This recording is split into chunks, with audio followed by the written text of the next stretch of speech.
It's 6:30. I'm going to call the meeting to order. Social distancing will be followed during this meeting. If you have symptoms or are at risk, it is especially important for you to stay home and avoid in-person contact with others. Per Governor Holcomb's executive order, and for the safety of all Whitko students and staff, masks are required. So calling the meeting to order. If you'll stand for the Pledge of Allegiance.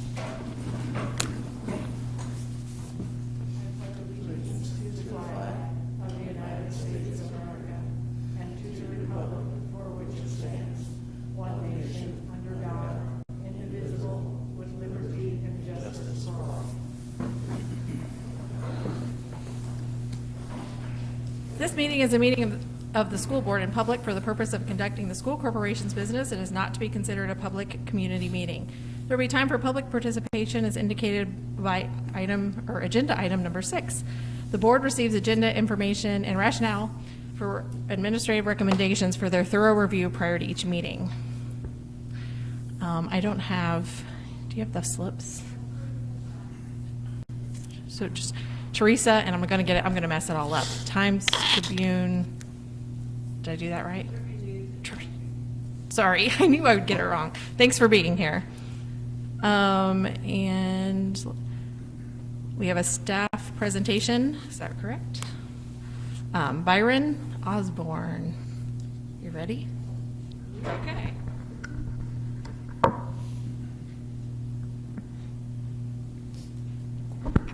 Good evening.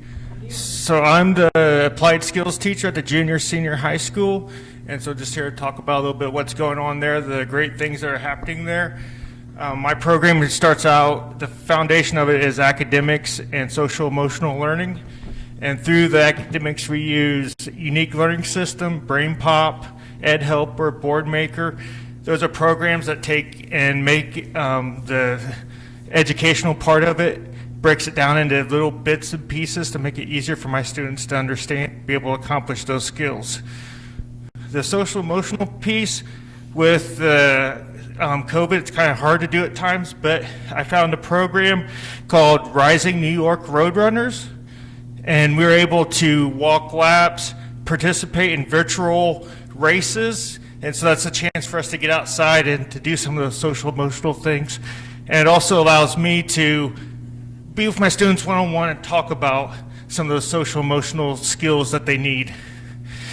So with that program, there's rewards that they get. One of the rewards is a medal when we hit 30 miles.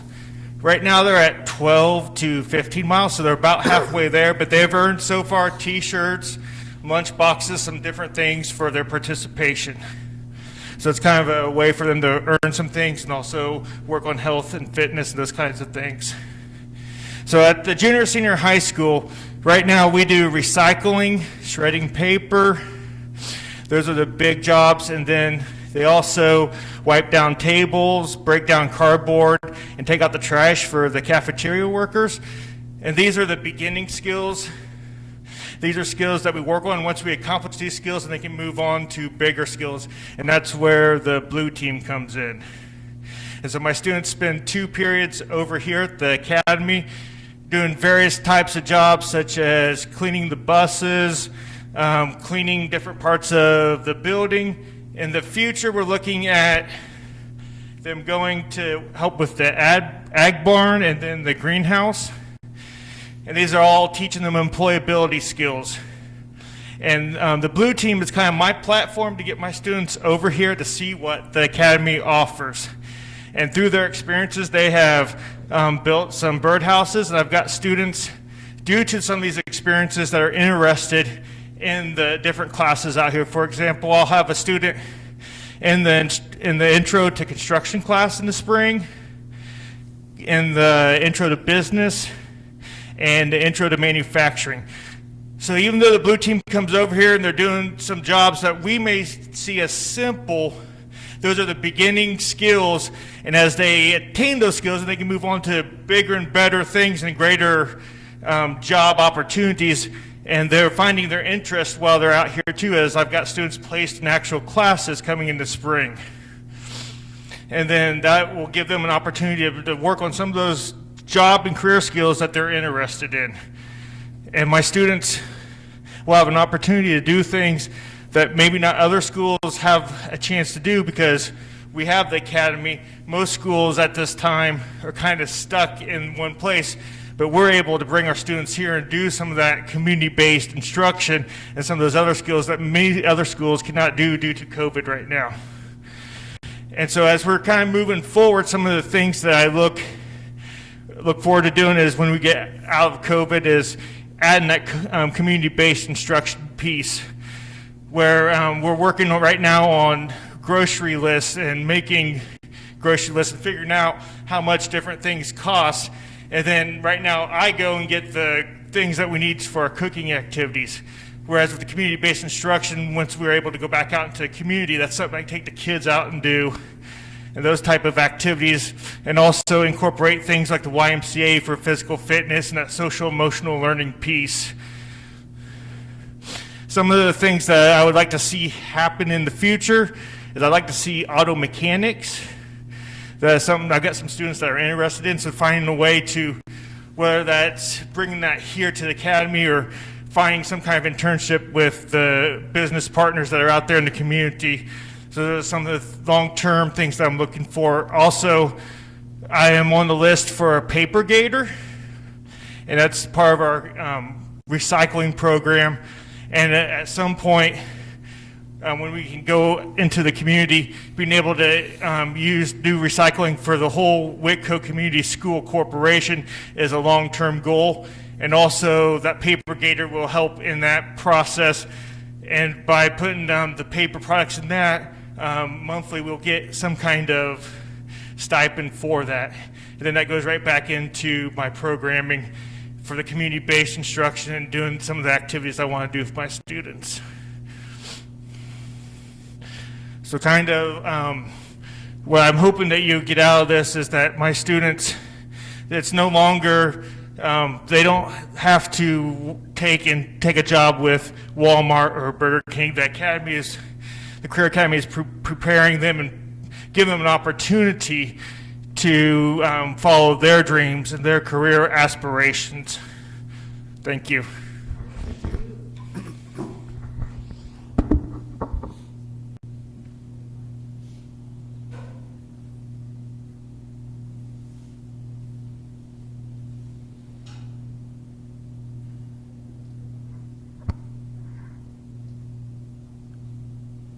Thank you, Mr. Osborne.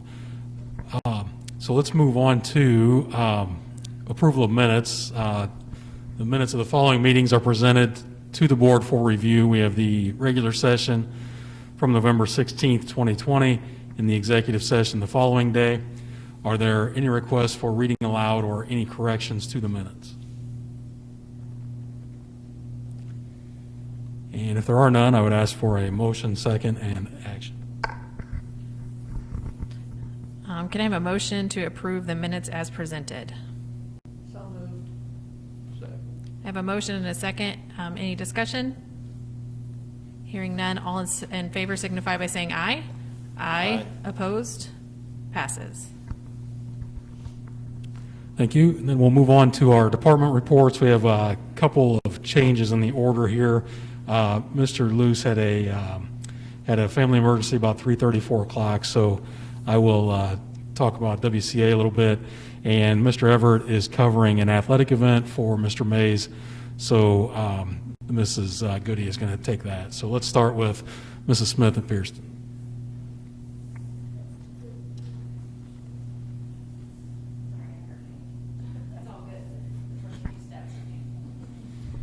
Good evening. Well, it is NWEA season at Pierceton Elementary School, MAPS testing, which is a really good thing this year because the kids are so excited about how well they're doing.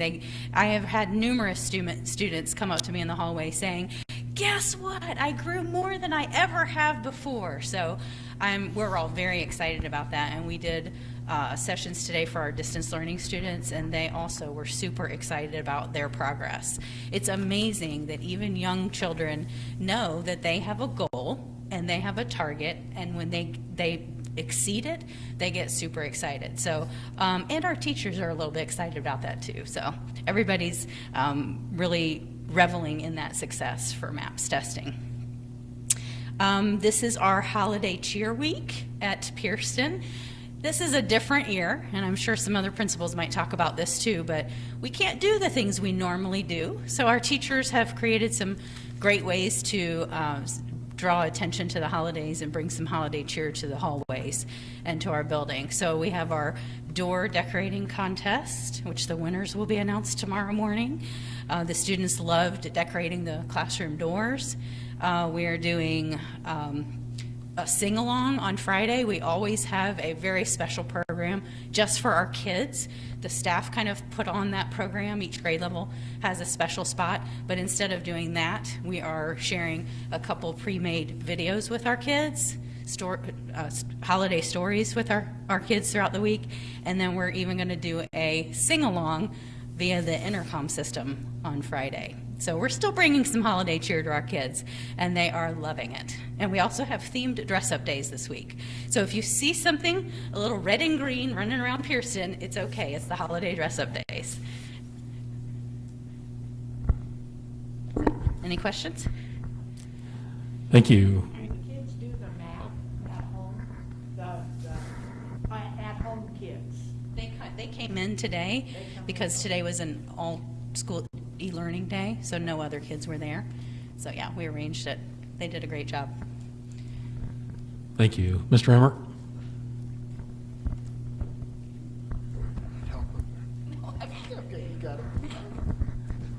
Good evening. I just want to say we're kind of wrapping up our first semester and transitioning into this NIET TAP process. And I just want to say it's been a great learning experience.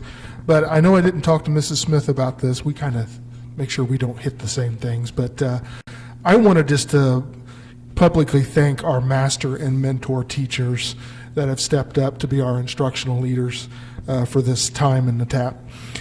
Our sixth grade boys basketball team, if you don't know, this year we combined both Pierceton and South Whitley into one team. They've had a great season. Last Saturday they traveled to Wawasee for a basketball tournament, and they went to the championship game and got beat by 1 point against Wawasee Middle School, which they play tomorrow at Pierceton. So it's a rematch. So the boys are playing tonight at South Whitley, tomorrow night at Pierceton, and their last game is at Wabash Middle School on Thursday. So they've done a really great job. And the past several years, we've organized a huge canned food drive for South Whitley. And because of what's going on in our world today, we decided to do something a little bit different. And Tracy Rose from the junior senior high and one of our bus drivers came to me and said, we're doing a loose change drive. Would you guys be interested in helping us out? And I said, sure, we'll do that instead of our canned food drive. Well, today we had to make a special appointment with Crossroads Bank at South Whitley. And they just got their change machine fixed over the weekend. And once it was all counted, Miss Burkhart's classroom was the winning classroom with $235.77. So they're going to have a pizza party on Thursday. But South Whitley, for a grand total, raised $1,925.04. And that check is going to go straight to the local food banks. So great job to our South Whitley kids. Thank you. Thank you. Very exciting. Mr. Lehman next. Our food pantries have missed the food drives, that's for sure.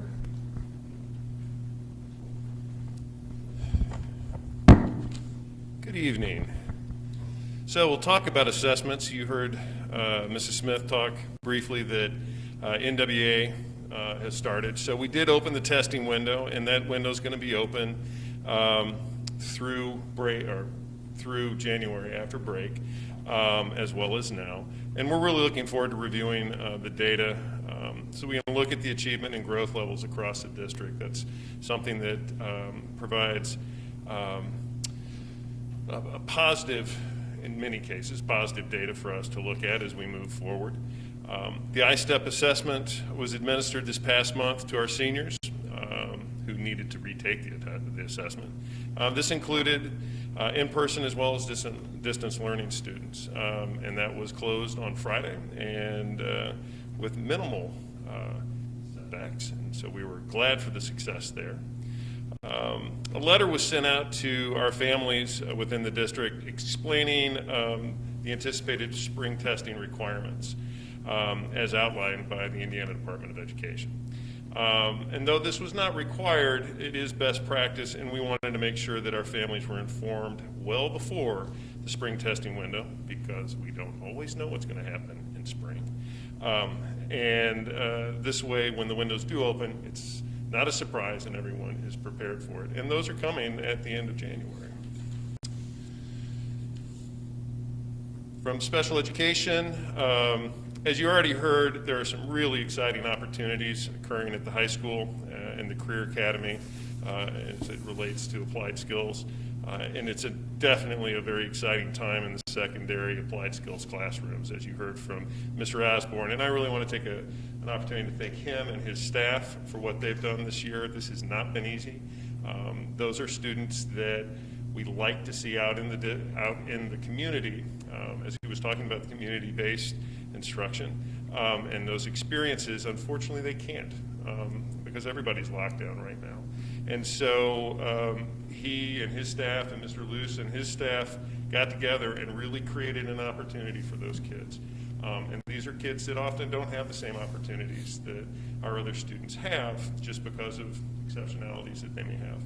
And as Mr. Osborne said, he has students that have taken an interest in construction trades. We have another one who's taken an interest in agriculture and the ag classes that are going on. And so the fact that we were able to provide an experience outside of their classroom, but still inside our district, was just an exceptional opportunity, and an opportunity that no other student in the area has. You know, they're in their classrooms, and they're receiving instruction based on what goes on in their classroom, and ours are receiving instruction just as it normally would have happened, but a little different.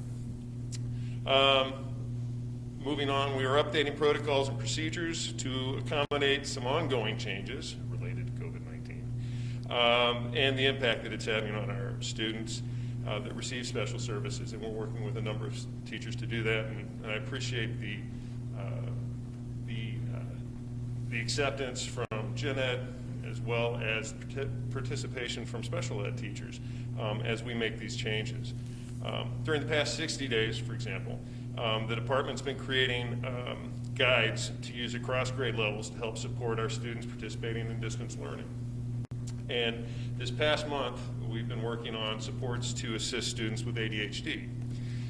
Previous guides have included supports related to executive function activities, like staying organized, which lots of us have difficulty with, and our students, in some cases more so.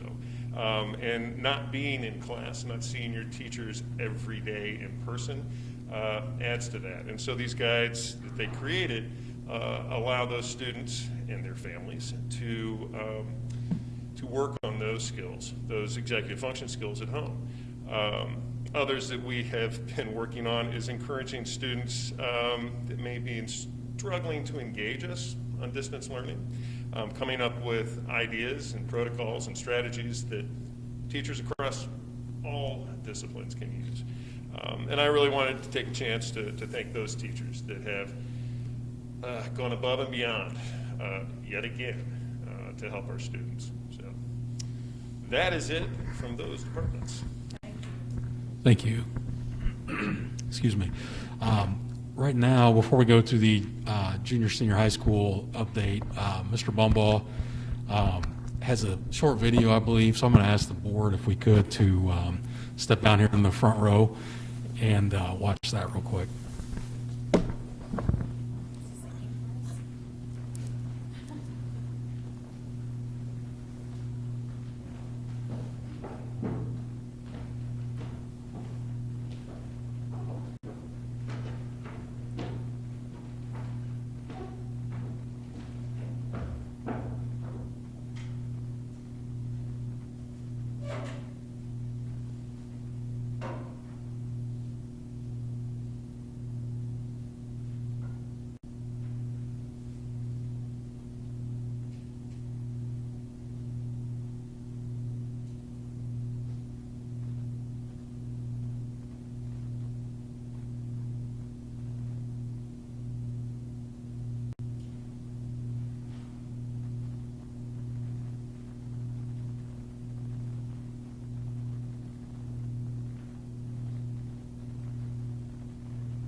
So as we're getting seated again, we may not use some of those pieces, specifically the timekeeping, because we use a different way to pay our bus drivers. But that's something that we talked about in administrative meetings, and Jim is really looking into that. We already use that software and for our routing, and then we'll use the rest of it for obviously some safety and parent notifications. Particularly on a bus stop where a lot of people get off, a lot of kids get off. If there's a sub driver, may not know the students, then the parents would know, at whatever time, at whatever intersection, the student did get off the bus. And so we're also looking at making that RFID card a library and a food service card as well, so they don't have to carry one card for everything. So, that is one thing that we're working on, hopefully to implement for next year, and that could be something we pay for out of our safety grant from the state. I'm not sure yet what we'll write that for, but that's a possibility. So, and then one more thing before Mrs. Goody starts. Mr. Luce had a family emergency, like I said, and so just wanted to say, like a number of other people said, the staff and the teachers and and everybody that works at the Career Academy just continue to impress everybody that comes in, everybody that stops by. They've given a large number of tours here recently of WCA, and as word continues to get out, we have tremendous feedback from industry leaders. They're looking to partner with us because they've not seen anything like this before. And so we actually had an organization from the west of South Bend, I believe, come over here the other day because they thought about trying to replicate something like this in their area. And so again, I don't know that I would invite people over that would like to replicate this real close to us, but South Bend was far enough away that we figured that would be okay. And so again, just continues to grow and continues to expand into what we thought it might be. So without further ado, we'll move on to the junior senior high school and then to social emotional. All right, so hopefully I'll get all this right from Mr. Everett. He wanted me to share a thank you to all staff members, students, and parents who helped make the brief transition to live learning from home as successful as it was. Teachers were able to deliver content to students at home and across all distances. Mr. Baker and Mr. Everett were able to pop into classes, so we're the master and mentor teachers, so that was nice as well to be able to just kind of participate and see what was going on in those classes. Thanks. Okay. Mr. Everett also wanted to share that Rebecca Horn and Lily Robinson were named the Students of the Month for the Junior Senior High School. Both students have distinguished themselves amongst their peers and have been nominated by a staff member for their outstanding qualities. And the other two pieces he has on his report were also pieces I was going to share, so I won't have to share them twice now. So one piece was that Mr. Everett and I were working with our local Army National Guard recruiter. He reached out, and we are working on helping to make a couple of families in our area their Christmases a little bit brighter, courtesy of our local Army National Guard. And then the other one is that we had about 17 staff members this morning actually work towards implementing the process or the Sources of Strength program at the junior senior high school. So the first step in that process is training our staff members, and then we'll look at, we are in the middle of nominating students to then carry our Peacekeepers program to moving that into the Sources of Strength program. Then the other piece I wanted to share with everyone tonight was about the professional development opportunity that our staff members just had the opportunity to take part in on November 30th with Dr. Lori Desautel. And I just want to share a little bit about her. She was a former special education teacher. She's a current professor at Butler. She's co-authored or authored 4 books. She is now reaching audiences worldwide, in person and virtually, to share her passion and expertise in the areas of trauma, the impact of trauma on students and educators, educator brain and body state, and neuroscience. She also is the co-author of the social emotional learning competencies that for the State Department that we are using as the foundation of our social emotional learning here at Whitko. And so that day we were able to divide our staff. We had our secondary staff and our transportation staff participate in the morning together, and then our elementary staff participated in the afternoon so she could specialize those trainings just a little bit, which I got really great feedback on. Some more feedback I wanted to share with you, which is in your information tonight. I sent out a Google Forms survey for staff who attended. And of the staff who attended, we had about 60% who filled out the form, which was nice. And I just wanted to highlight a few of the points from the data that was collected. When our staff members were asked if they felt that the information shared during Dr. Desautel's presentation was relevant and useful, 88% answered that they agreed or strongly agreed, that it was relevant and useful. When asked if they felt that the information presented increased their knowledge in the areas that she presented, such as trauma, neuroscience, and educator brain state, 87% agreed or strongly agreed. When asked if they felt that they could apply the information from her presentation, 86% shared that they agreed or strongly agreed. And when asked if staff members would like for her to return to Whitko, 93% shared that they would like to hear her present again with a specific focus in an area of their interest, or overall that they would definitely be interested in hearing her present again. Our staff shared several takeaways from her presentation, including the importance of remaining calm when working with our students who themselves are not in a calm brain state. And our staff overwhelmingly requested more information on understanding how trauma impacts our students, as well as the implementation of the strategies that she shares. And I will wrap up just by sharing that I received numerous emails thanking me and the administrative team for bringing such great professional development to our staff. Teachers, our bus drivers, they all were very supportive. I got one email that really stood out, and I asked Joel's permission to share it. Joel Frank is actually the head custodian here at the Career Academy, and he shared with me this. I just wanted to offer some feedback from the Monday seminars with Dr. Lori. I watched the afternoon live stream and enjoyed it so much he watched the additional session the following day. He said an interesting thing happened. Another staff member stopped by and told him not to waste your time. Didn't feel like it applied to him, and he said, I fully and unequivocally rejected his remark. He found the information presented as interesting and full of hope. He said, I use the word hope because that is what I have for today's children. My role is not one of teaching in the classroom, but nonetheless, kids' eyes are on me, and my interaction with them I feel is a crucial part of my job. Anything I can do to learn how to interact better with them is well worth my time. So well done, Whitko, and all those involved in bringing Dr. Lori here.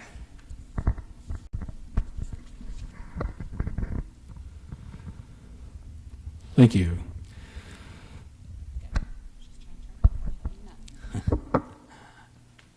Okay, from a superintendent's update, the district update enrollment as of last week, 1246, which is up a little bit from our September number. Our financial update, well, that's coming up. I'll go on to the donations. We appreciate the continued support that Feed the Children offers our staff and students. In November, they donated $579 in books and school supplies. In November, we received 2 very generous donations from anonymous community members for the Whitko Career Academy. Thank you for your generosity as well.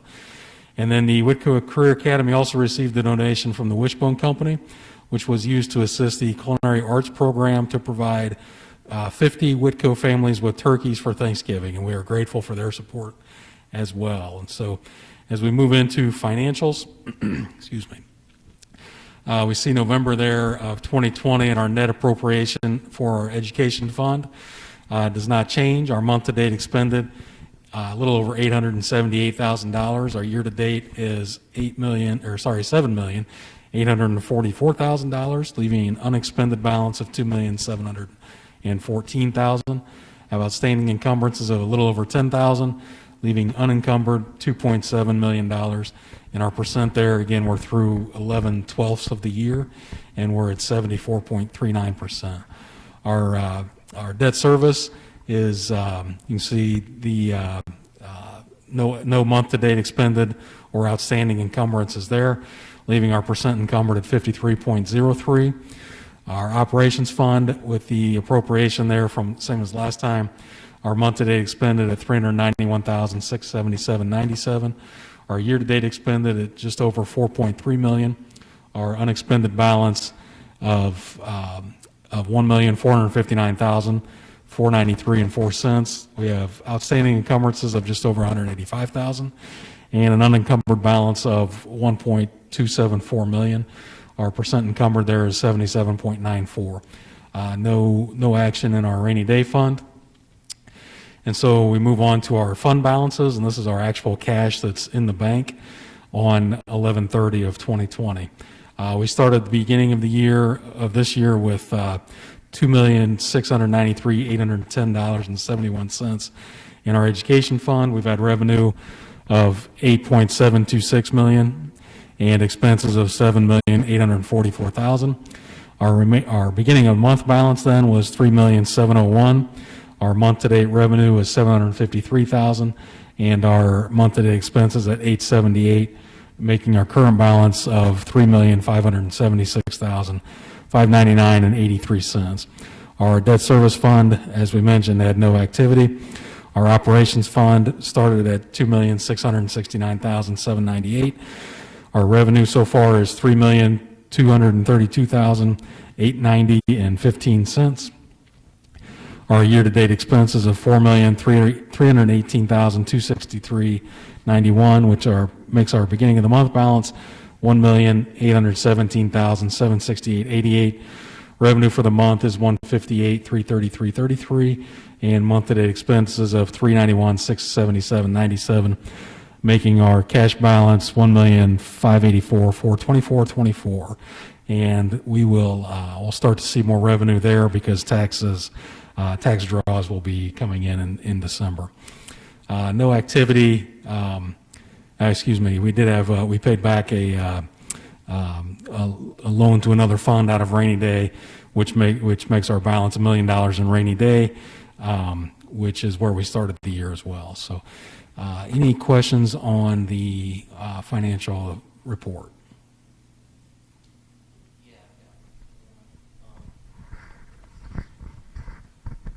It kind of looks to me like the month-to-date revenue for November at $753 is less than the expenses. Is that something we was planning for, and is that a trend that you see continuing? It's a good question. The way the school finance works with the first couple months of the school year. Back in, say, spring of 2020, I can't remember if it's March or April, we have to project what we think our enrollment will be. So generally, I try to make it so the June payment, which is the last payment of the 1920 school year, is the same as the July payment, which is the first payment of the 2020 and 2021 school year. So, I've always done that so you don't get hit with a surprise, either too big or too little, toward the end of the year when they reconcile. And so November is the month that they reconcile. After they take the count in September, the DOE works on that and make sure everything matches and whatever they do on their end. And then which doesn't happen prior to the October draw. So the first time they really can reconcile is in November. So then our revenue went down in November a little bit because we lost some students compared to the prior year. I talked to the DOE last week, and then we actually have our revenue already this month for December. And December is an important month because that's when CTE, which is Career and Tech Ed money, is reconciled. And so last year we went to Warsaw for our CTE money, our CTE classes, and got money from there. This year, obviously, our CTE classes come up here, and so we reconcile CTE. And if you look at, like you said, the last month in November, we had revenue of $753. Our revenue from the state in December is $982,272.44, and so the simple answer to your question is no, I don't see a trend there. But the long, complicated answer is there's some reconciling that needs to be done in November at the state level, and then again in December at the state level.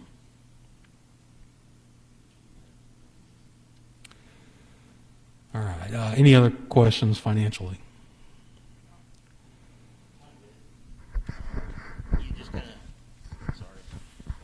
You kind of alluded to the the next budget, and I think that was a couple months ago we talked about that.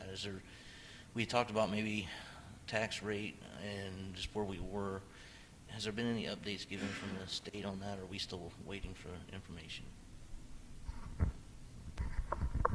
Thank you. We actually just got our 1782 notice, which is what the DLGF, which is the state agency that reviews all this stuff. We got our 1782 notice late last week. I think it was on Thursday, if I remember right. And so we have, or maybe it was Friday actually, because we have 10 days and it's due next week. So we're currently in our response periods. We have 10 days to respond to them and see if we accept what they said or if we want to make any changes.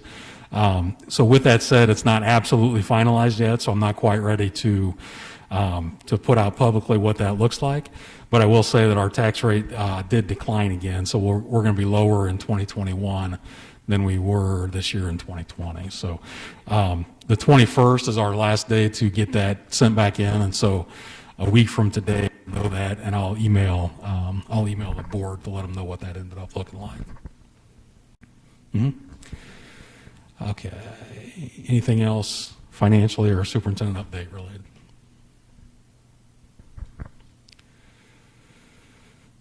Okay, so we move on to business reports. We've got the fund report we just went over, the appropriation report, revenue report that's attached that is also in the financial update, and then claims and any questions on those, and we'll act on that during the consent agenda.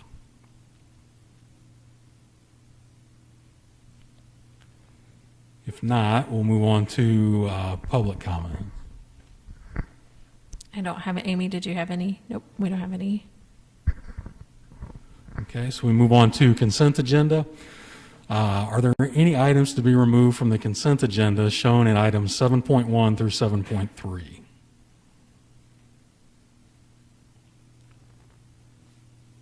And if there are none, I would ask for 7.1 through 7.3, I would ask for a motion, second, and vote.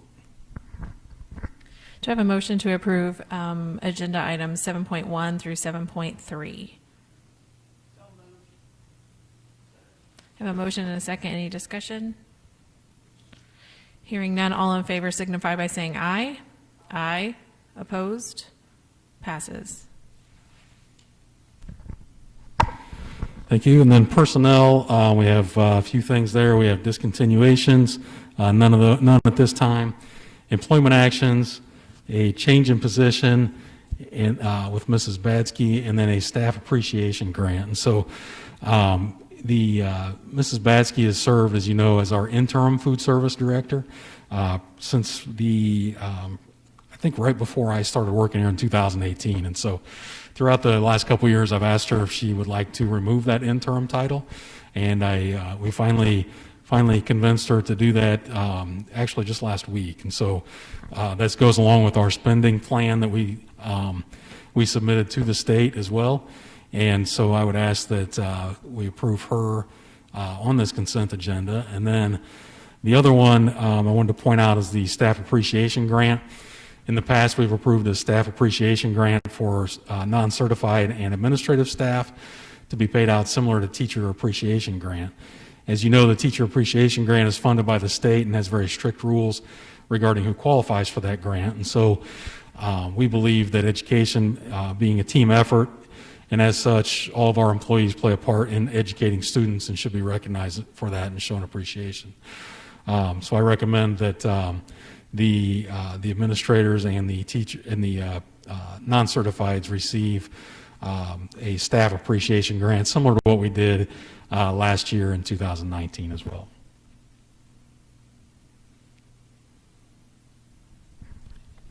And any questions on 7.4?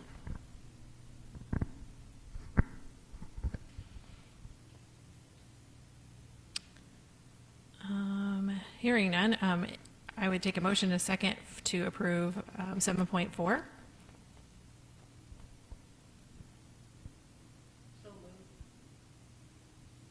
I have a motion and a second. Any discussion?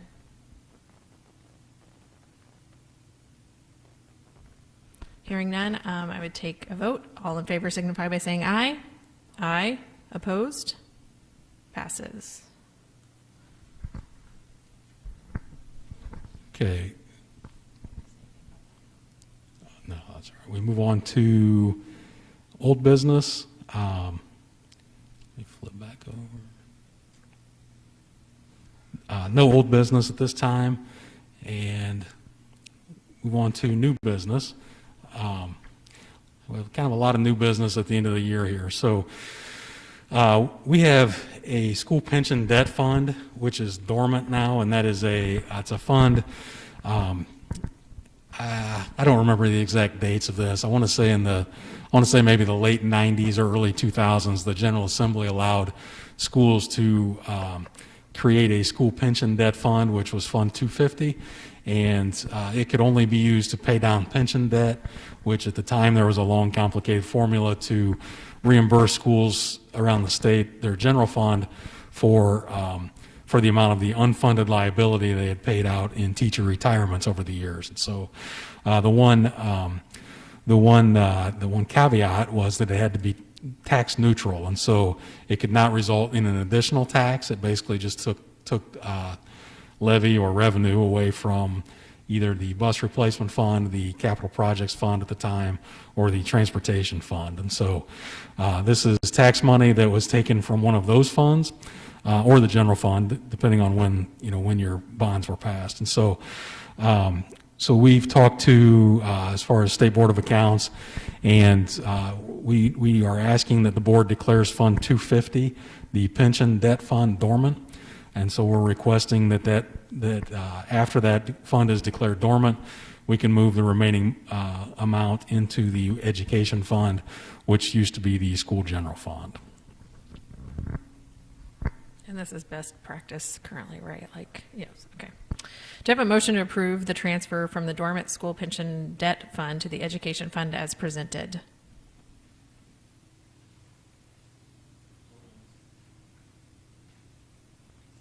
I have a motion and a second. Any discussion?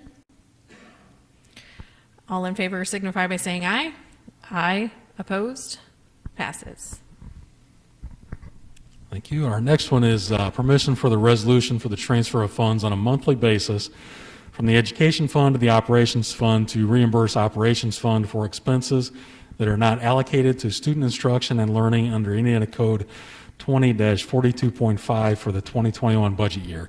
So basically, that's a long way of asking to transfer up to the same amount of money that we are currently transferring from the education fund to the operations fund. Right now, that's $1 million in 12 equal installments of $83,333.33. And what the origin of this, when they moved from a general fund and a CPF transportation and bus replacement fund to an education fund and an operations fund, there were things in the general fund that were paid for by the state revenue, like say a custodian might be the easiest one to kind of see as an example. And so in the past, a custodian was paid from general fund. They cannot be paid from education fund because according to the state, they don't fall under instructional expense. So they move the expense to the operations fund, and in order to keep it funded, the state money that funded it in the general fund now gets funneled to the capital projects fund or the operations fund through this resolution to transfer. And so I know that's kind of a lot of words there, and I'd be glad to answer any questions, but this is the same amount of money that we're currently transferring. Do I have a motion? Oh, wait, sorry, yes. Do I have a motion to approve the transfer of funds as presented in 9.2? So moved. I have a motion and a second. Any discussion? Hearing none, all in favor signify by saying aye. Aye. Opposed? Passes.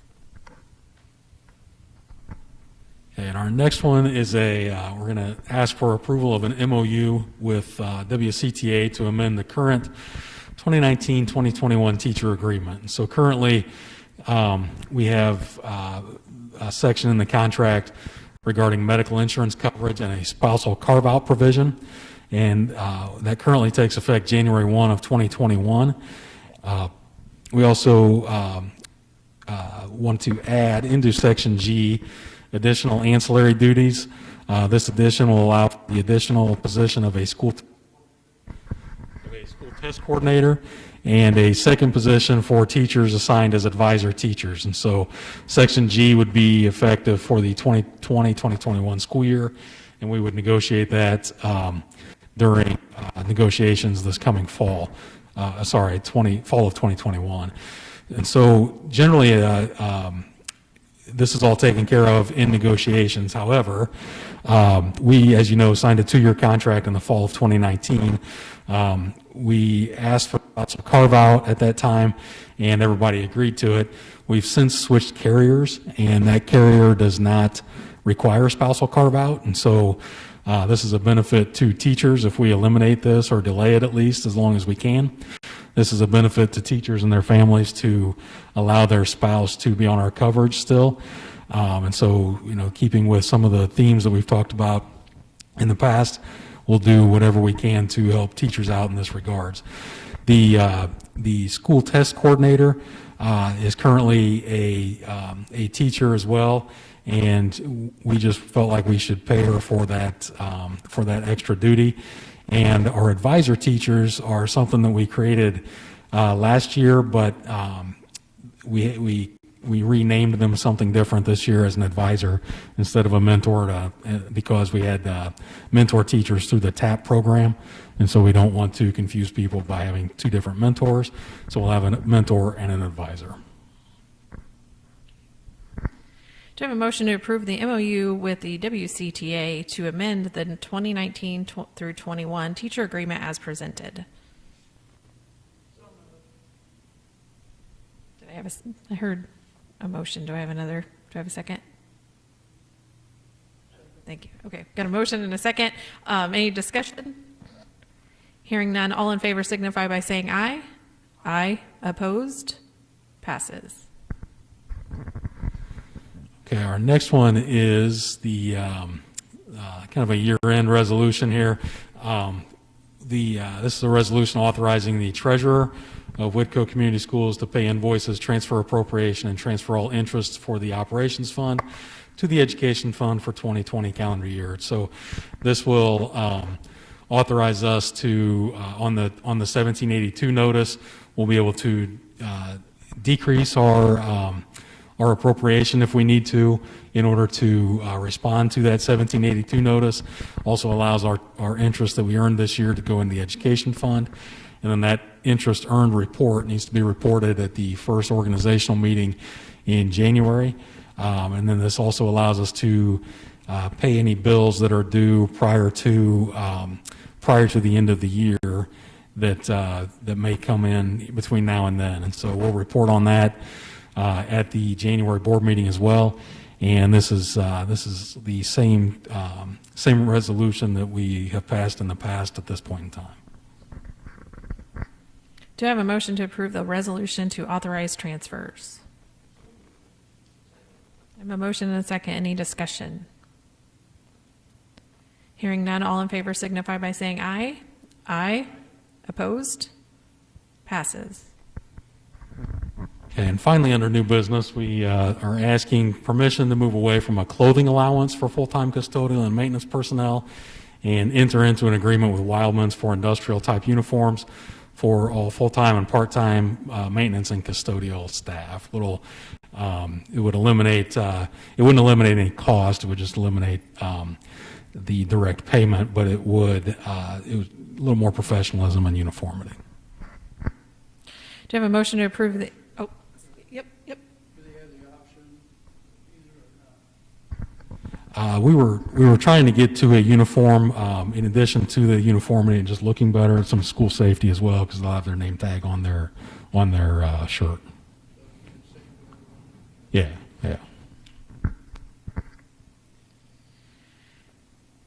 Do I have a motion to approve entering the agreement with Wildman's uniforms as presented? So moved. Got a motion and a second. Any discussion? Hearing none, all in favor signify by saying aye. Aye. Opposed? Passes. Okay, and then from a miscellaneous administrative items from a superintendent standpoint, couple things here. First of all, our Christmas break, central office hours. Break starts Monday the 21st and ends January 1st. So we're back in school on the 4th. We'll be closed the 24th, 25th, 31st, and 1st. Hours on the work days are 8 to 3 for our staff. And then as we wrap up the year, just a quick second here to thank our teachers, paraprofessionals, office staff, transportation department, food service staff, maintenance, custodial staff, administrators, school board, and families. I talked with WCTA tonight about this semester, and we were kind of talking about back in June and July. We were thinking, are we even going to make it through the whole semester? Can we, are we going to be virtual after 2 weeks? Is everybody going to be virtual after 2 weeks? What's going on? And so, I'm really just in awe about this whole semester. I know it's been rough. I know it's been tough on all of our staff, employees, everybody that works here, families, anybody that has anything to do with any school. It's been an interesting year, a very kind of a rough year, and so. But I'm just really thankful to everyone, obviously, staff, families. Thank you for being flexible and working through this stress. I know the impact an unplanned quarantine can have on routines and families, and I really do appreciate that flexibility. Also, we would like to thank 2 board members who are serving at their last board meeting tonight. We have a token of our appreciation tonight that I'll give you from the other 3 board members and myself. And then we've also ordered a clock for each of you to show our appreciation for your years serving on the board. So to Carrie and Matt, thank you for doing so, and we wish you well in the future. With that, upcoming board meetings looks like January something of 21, the Whitko Board and Finance and Reorg meeting. We'll be hosting a special session of the Board of the Trustees prior to June 15th for the reorganization, as well as the annual financial meeting. The date and time will be announced, and the regular board session is January 18th, 2021. With that, I would take a motion to adjourn. I have a motion and a second. All in favor signify by saying aye. Aye. Opposed? Passes.